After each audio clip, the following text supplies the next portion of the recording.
TSA has unveiled a new feature. Here's the article. This is from AP. TSA is testing facial recognition at more airports, raising privacy concerns. Is the article here? So let's go over what in the world the TSA is doing. They've installed these. It's kind of like an iPad, about the size of an iPad. And what you do is, when you go to the airport now, you show your ID, you show your passport, and the person looks at it and they look at you and they say, okay, you're good. And they scan your ID, they scan your passport, and you go. Well, now the TSA is rolled out in this pilot program where you scan your ID and you look at this iPad and it takes a photograph of you. And then when it's done taking the picture, which is biometric data gathering, when it takes that photograph, it then decides whether or not you are who you say you are. And that is raising, obviously, a lot of concerns with a lot of people. At this point, this technology is currently in 16 different airports. They've got it in Baltimore, Reagan National near Washington, D.C., Atlanta, Boston, Dallas, Denver, Detroit, Las Vegas, Los Angeles, Miami, Orlando, Phoenix, Salt Lake City, San Jose, and Gulfport, Biloxi, and Jackson in Mississippi. So it's not at every single TSA checkpoint at this point.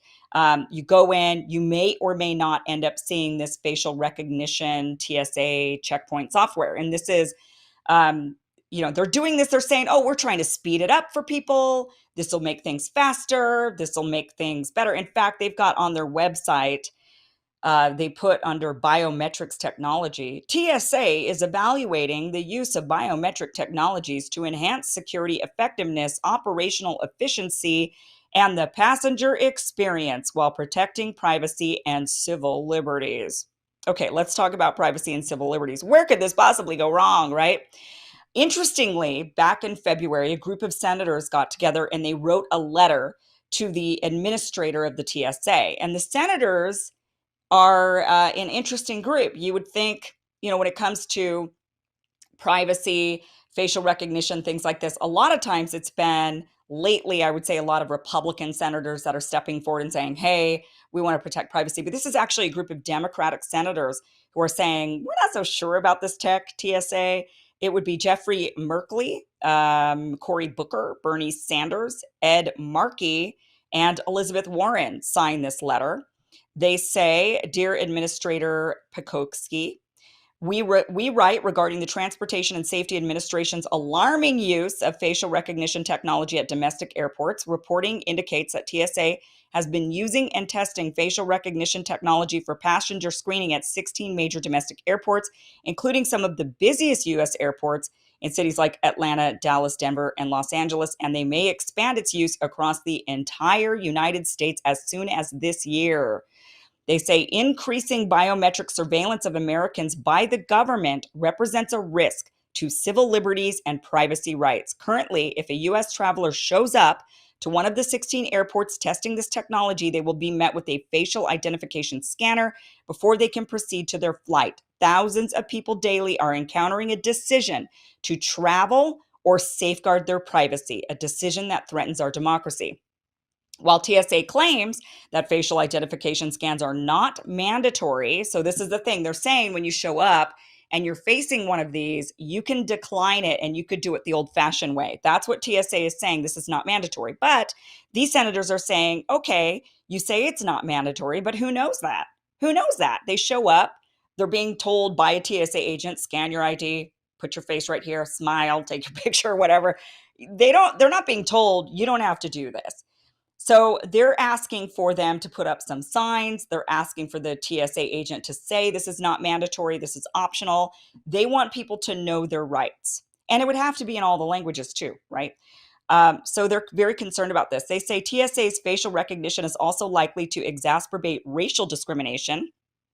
And they have good reason to think this. I know a lot of times people scoff at Democrats crying race, but this is actually legitimate.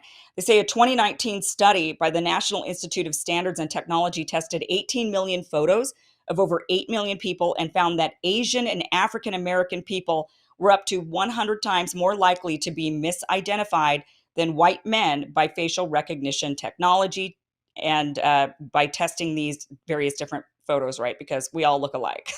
That's what that's what people, and apparently look, white people have a difficult time. And by the way, this is not just white people have a difficult time telling the difference between certain Black people or certain Asian people. It goes the other way too. My mom told me when she first came to America, she's Vietnamese, that she thought all white people looked alike. So people racially have a difficult time identifying others. The problem is when it comes to software is who's building the software, right? We know with AI technology that the bias is in the builder. So if white people are building the current TSA systems across the country, then they're naturally, they're not building them to really truly identify different faces, maybe with different races. And that would be a problem because look, you show up to the airport, like imagine, my mom showing up to the airport and she's being told she has to use this machine. And she's like, okay, what do I, so what, I'm supposed to look here? And they scan her face and then they tell her, sorry, you're not allowed to fly. You're apparently not who you say you are because the software can't recognize your Asian face compared to another Asian face, right? So that's one of the problems. That's a legitimate problem. I would imagine the same sort of issue would be if you were in China and they use a system like this. Maybe white people would have a difficult time getting through the airport because the software was built by non-whites. They say, in addition to government misuse, we're concerned about the safety and security of Americans' biometric data in the hands of authorized private corporations or unauthorized bad actors. And that is also very legitimate. Somebody could hack in to the TSA systems, gather our biometric data, and who knows what they could do with that biometric data once they have it. So having our facial scans in these systems is dangerous.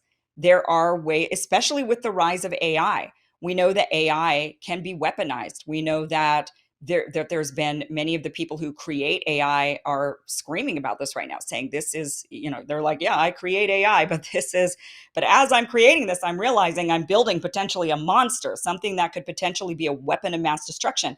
So imagine the AI being used. I mean, just in a real dystopian way, if we were to really let our imaginations go wild, imagine if we're at war with another country, they hack into the TSA system, they get the biometric data, and they get drones or other programmed by AI to go and target all of the faces that they found in the system. Or even if it's just something less nefarious, like they make it to where if your biometric data is in the system, then they make it to where everyone that they see in the system, they flag, and they could just say, you're not allowed to travel. You would have a difficult time using anything else that uses your biometric data. And who knows in the future what that will be, because we know that the powers that be would love it to be everything from your bank account to getting into your apartment, using your car, using your phone. We already do that, right? We scan our faces to use our phone. So there's a lot of potential security concerns about companies having our facial scans.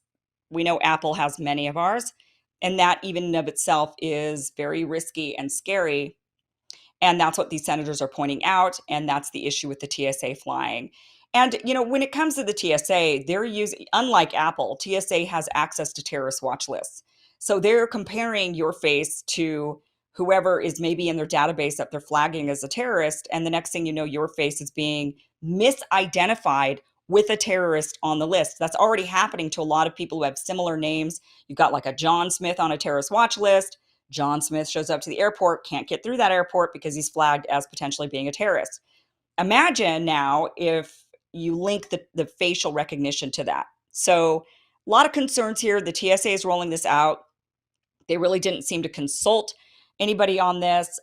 They seem to be rolling it out anyway, despite these senators' warnings. So just letting you know, if you encounter this in the near future, you can, in fact, decline this. You can say, I don't want to use this. I want to do it the old-fashioned way. Thank you very much.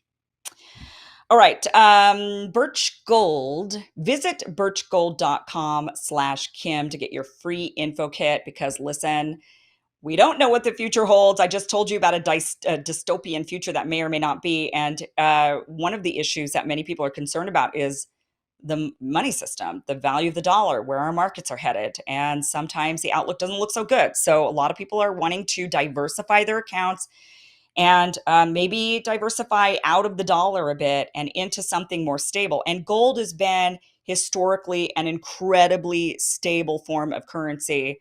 And Birch Gold can help you get into it. So maybe you want to convert your existing IRA or 401k into an IRA in precious metals. Maybe you want some other, maybe you want to store gold in a safe that Birch Gold you can get from them as well.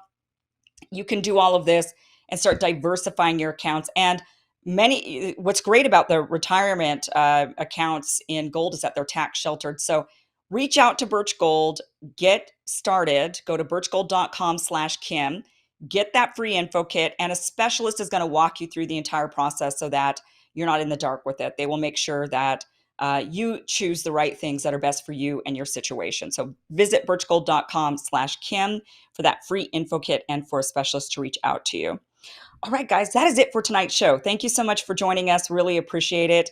Email me any of your thoughts, concerns, questions. You can do that, Kim@KimIversen.com. Pretty simple. Also, join my locals community. That is how you can help support this show. We are going to be on vacation next week. I'm going to be posting vacation pictures and maybe even doing a live stream from vacation in my locals community. And that is how you can best support this independent journalism here on the Kim Iversen Show. So hit that button, join my locals community. Really appreciate your support. Otherwise, guys, we will be back tomorrow night with another great show, 6 p.m. Pacific, 9 p.m. Eastern. Until then, guys, have a great night. Bye-bye.